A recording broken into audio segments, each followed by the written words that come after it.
కాంగ్రెస్ ప్రభుత్వాన్ని తీసుకొచ్చింది మాకేదో నిరుద్యోగులకు సహాయం చేస్తారు అనుకున్నాం. కానీ కాంగ్రెస్ పాలనలో ఈ జీవో 46 వాళ్ళు, జీవో 29 వాళ్ళు, ఈ అన్ఎంప్లాయ్మెంట్ ఉసురు మొత్తం కాంగ్రెస్ కి తాకుతుంది.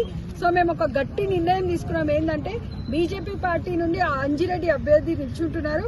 సో నిరుద్యోగులందరూ ఎంత సతాయించిన రేవంత్ రెడ్డి గవర్నమెంట్, రేవంత్ రెడ్డి పాలనలో అశోక్ గారు మొత్తం స్టూడెంట్స్ అందరినీ లాఠీ చార్జ్ చేసి అమ్మాయిలను చూడకుండా కూడా పోలీస్ స్టేషన్ లో వేసి ఎంత మమ్మల్ని సఫర్ చేసిండ్రో ఇదంతా మేము ఇప్పుడు మొత్తం మాకు మైండ్ లో అంతా అప్పుడు ఎంత బాధ పెట్టిందో అంతుంది.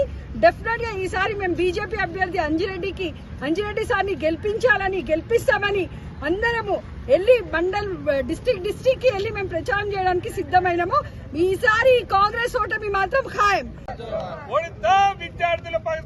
నిరుద్యోగుల పక్షాన వ్యతిరేకంగా వ్యవహరిస్తున్న కాంగ్రెస్ పార్టీని, నిరుద్యోగ వ్యతిరేక పార్టీ కాంగ్రెస్ పార్టీని